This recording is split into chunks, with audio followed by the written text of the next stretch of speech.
Fala, turma, tudo bem? Eu sou o Lázaro da Lacoste Contabilidade, uma empresa contábil online com atendimento em todo o país. Hoje nós vamos falar de padarias, mas nós vamos falar de itens como abertura de CNPJ, MEI, impostos, margem de lucro, investimento, nota fiscal, esse tipo de coisa. Beleza? Espero que o vídeo possa ajudar aí.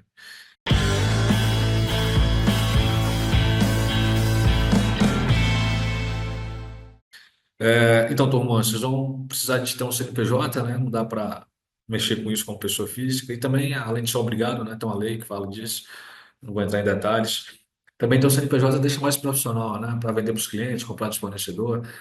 Aí abre a empresa, abre a conta bancária lá no CNPJ da empresa, né? Divide o que é da empresa, o que é do dono.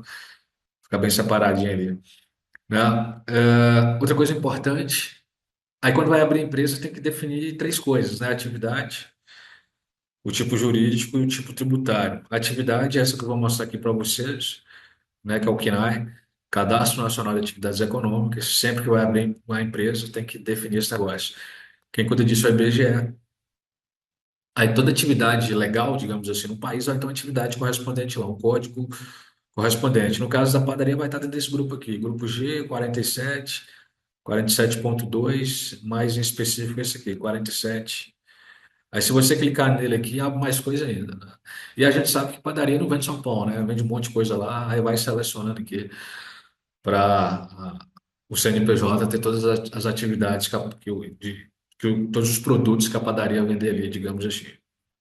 Então, essa é a primeira coisa. É, Outra coisa importante a decidir também é o tipo jurídico, né? Se vocês agirem individualmente sem sócio, o modelo mais utilizado é a sociedade limitada unipessoal. E se vocês tiverem sócio, a sociedade limitada. Uma vez que tem sócio, aí haverá um documento que chama contrato social. Nesse documento vai ter lá os direitos e deveres, né, dos sócios, a participação no capital social, a participação no lucro.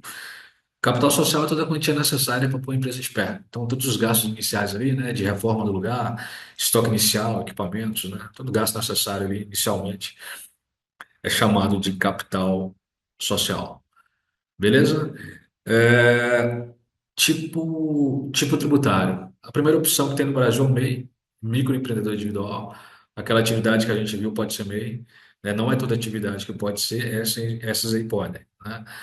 Aí, só que o MEI tem algumas características, né? A primeira delas é o faturamento, né? Então, o faturamento é de no máximo 6.750 por mês, o que dá 81 mil por ano, né? Mas no começo ali, né? Você não sabe se vai dar certo ainda. Pode abrir no MEI, depois migra para a modalidade de cima, que nós vamos falar mais um pouco, tranquilamente.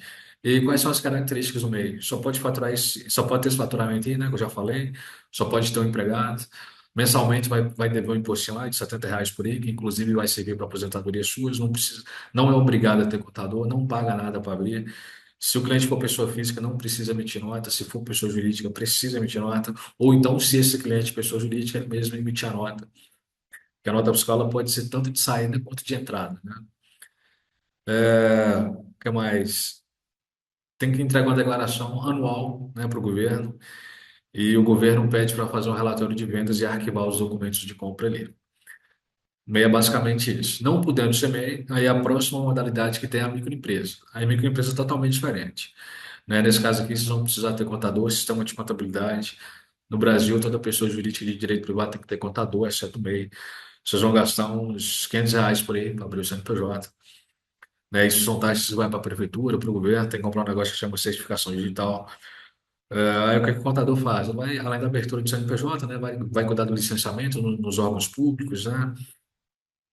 Se vocês estiverem empregados, a folha de pagamento, ajuda na emissão de nota, cálculo de imposto, entrega de declarações para o governo e também da contabilidade em si, né? O que é contabilidade? Contabilidade é pegar tudo que vocês ganham, que vocês gastam ali, né? E colocar dentro da linguagem da técnica contábil e apurar o resultado.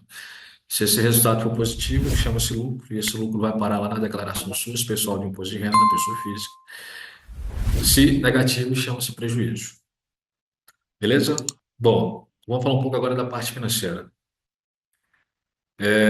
Esse cálculo que eu preparei aqui para vocês, isso aqui é tipo uma. Isso aqui é eu peguei o faturamento e coloquei as despesas do mês, né? Prolabore, empregados, aluguel, fornecedor, serviço tomado, marketing, softwares. E da linha 19 à linha 22 eu calculei os impostos, né? O intuito do vídeo não é ensinar a calcular o imposto, então só calculei e joguei para vocês. Antes de mais nada, isso aqui é a movimentação do mês, ou seja, isso aqui vem depois do investimento inicial ali que vocês fazem, né? Reforma da loja, né? Estoque inicial ali, maquinário, né? Aí quanto custa, qual que é o investimento necessário? Vai depender de um monte de coisa, né? Eu estimo aí pelo menos a partir de uns 40 mil, pelo menos, mas vai depender de um monte de coisa, né? Do tamanho, e lugar, cidade, né? Mas esse aqui é um exemplo, né? Na vida real tem que ver os números reais, mas eu considerei um faturamento de 30 mil, né? Aí coloquei as despesas, né? Que além do faturamento, vai ter as despesas. Podendo ser MEI, o MEI é sempre o mais barato, né? Mas não podendo ser MEI, aí você tem três opções: Simples Nacional, lucro presumido e local, né? Na ocasião do faturamento, aí tem a ocasião, né, que emite a nota, né, o certo, né? Mas isso aí não preocupa, que a ideia do vídeo é vocês terem uma visão geral. O contador que cuida de si, ajuda de si. Mas voltando no imposto, que é algo muito importante, né? A gente conclui aqui que Simples Nacional ficou mais barato.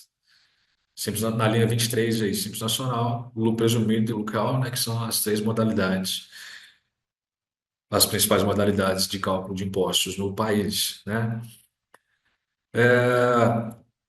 Rentabilidade. Eu estimo algo entre 15 a 20%, tá? Naturalmente, né, se você não precisa pagar aluguel, se você não tem empregado, né, trabalho seu, sua família lá, né? Mas eu estimo entre 15 a 20%, né? Ou seja, vai ter o faturamento, vai ter um monte de despesa para pagar. Mais uma vez, empregado, aluguel, fornecedor, que é os negócios que compra lá, né, para revender. Serviço tomado, né, às vezes precisa de uma manutenção do contador, por exemplo, marketing, né, bom, gastar um dinheirinho com esse negócio aí, divulgar a empresa. Software, né, agora você precisa pagar mensalidade de algum negócio ali. Depreciação, isso aqui é um termo técnico, né, não influencia no caixa, mas influencia no lucro, né?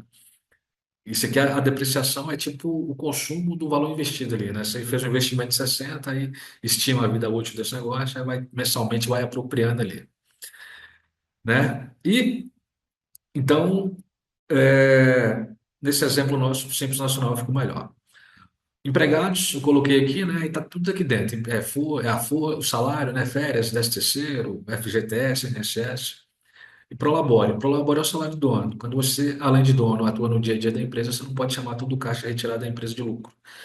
Você precisa oferecer à Previdência Social pelo menos um salário mínimo, né? E pagar o INSS disso. Só que o Prolabore é uma quantia que vai para o próprio dono. Tanto é que eu repeti na linha 26 e na linha 27, total atribuído ao sócio, né? Que é o faturamento, menos todas as despesas. Beleza? Aí pagando o Prolabore, além de não ter risco fiscal nenhum, né? Do governo fiscalizar, aí vocês podem se aposentar, tem outros benefícios também. Auxílio acidente, salário maternidade, auxílio-doença, né? E o Prolabore, ele varia de um salário ao teto, que é o considerado piso, e o teto, né, que é 8 mil alguma coisa. Naturalmente, se recolher o imposto sobre o teto, o imposto vai ficar maior, né? Mas, em compensação, também pode influenciar nos benefícios, né? Aqui, para fins desse cálculo que eu considerei um salário mínimo. E lembrando que isso é um exemplo, mais uma vez, na vida real tem que ver os números reais aí.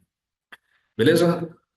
Bom, turma, no que se refere à padaria, os principais pontos que eu queria trazer foram esses. Aí eu vou ficando por aqui. Quem tiver chegado até aqui, tiver gostado, aquele like, se inscreva no canal e precisando também.